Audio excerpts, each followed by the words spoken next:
हरे कृष्णा। क्या आपको पता है कि हमसे गलतियाँ क्यों होती हैं? मैं आप लोगों से अपने कुछ एक्सपीरियंसेस शेयर करती हूँ। मैंने कई साल तक टैरोट रीडिंग करी और उसमें मुझे कई लोगों के फॉर्चुनेटली अनफॉर्चुनेटली बहुत सारे एक्सपीरियंसेस सुनने को मिले। एंड कभी मैंने बड़ों की तकलीफ़ सुनी, कभी मैंने बच्चों की तकलीफ़ सुनी।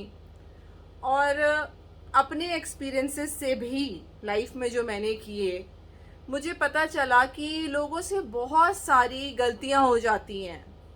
अब उनको समझ में नहीं आता है कि वो ऐसा क्या करें कि वो हमेशा करेक्ट डिसीजन लें। ये एक बहुत बड़ी मुसीबत है कि इंसान को यही नहीं समझ में आता कि मैं डिसीजन कैसे लूं। और जब खुद नहीं समझ में आता तो हम बच्चों को क्या सिखाएंगे कि तुम किस पैरामीटर पे सही या गलत का फैसला करो। तो इसका सब क्वेश्चंस का जवाब जो है, मैं हमेशा से कहती हूँ कि भगवत गीता में ही है। हालांकि मैं खुद बहुत फॉलो नहीं कर पाती हूँ। मैं कोशिश कर रही हूँ कि जब मैं आप लोगों को प्रीच करती हूँ, मेरी वजह से जब आप लोगों का फ़ायदा होता है तो मेरा भी फ़ायदा होता है। इसीलिए मैं आप लोगों को प्रीच करती हूँ कि भगवत गीता वाकई में बहुत काम की किताब है।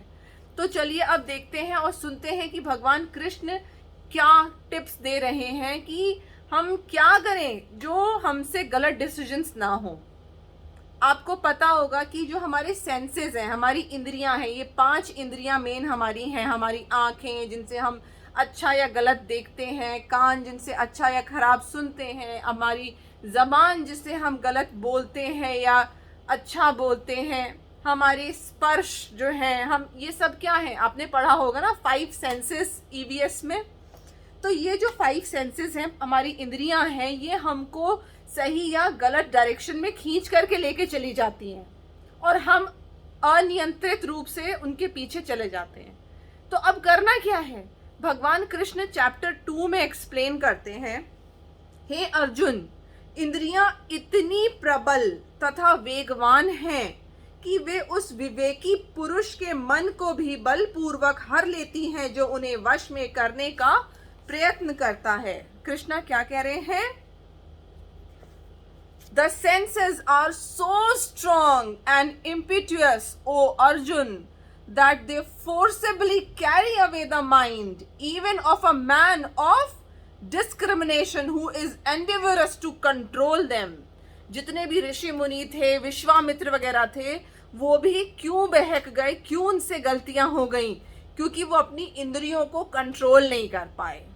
तो हमारे बच्चों से भी अगर कुछ गलती हो रही है और आप उन्हें रोकना चाहते हैं कि वो लाइफ में सीखें कि उनसे कम से कम या ना के बराबर गलतियां हो, तो उसके लिए एक ही सॉल्यूशन है जिसको बहुत ही ध्यान से हमें फॉलो करना है और बड़े इजी तरीके से फॉलो करना है। वो सेकंड श्लोक में अब आ रहा है, श्लोक नंबर 61 में चैप्टर 2 में कृष्ण हमें क्या करने को कह रहे हैं। One who restrains his senses, keeping them under full control and fixes his consciousness upon me is known as a man of steady intelligence. Krishna अपने बारे में कह रहे हैं, मी मतलब वो स्वयं कृष्ण के बारे में बात कर रहे हैं। जो इंद्रियों को पूर्णतया वश में रखते हुए इंद्रिय संयम करता है और अपनी चेतना को मुझ में स्थिर कर देता है, वह मनुष्य स्थिर बुद्धि कहलाता है। इन शॉर्ट सिंपल सी चीज है, बच्चों को बचपन से भगवत गीता का एक एक श्लोक पढ़ करके समझाने की कोशिश करिए, खुद भी समझिए। यूट्यूब में इतने सारे चैनल्स हैं, इतनी अच्छी श्रील प्रभुपाद ने भगवत गीता लिखी है, इसका पॉपर्ट इतना सिंपल है कि कोई भी इंसान इसको पढ़ करके इसका क्रक्स समझ सकता है। बच्चों के लिए अलग से भी बुक्स आती हैं विद पिक्चर्स, जिसमें भगवान कृष्ण की स्टोरीज दी हैं, उन्होंने प्रॉब्लम्स को कैसे हैंडल किया, क्या वो बहुत उत्तेजित हुए, शांत थे, कैसे हैंडल कर रहे थे। प्लस स्पेशली भगवत गीता को इजी वे में बच्चों को ज़रूर पढ़ाइए। वो आज नहीं तो कल जब प्रॉब्लम में होंगे तो उन्हें स्ट्राइक करेंगे इसके श्लोक की, हाँ माँ ने क्या बताया था, डैडी ने क्या बताया था। अपने आप को स्टेडी रखना भगवान कृष्ण में बहुत ज़्यादा इम्पोर्टेंट है।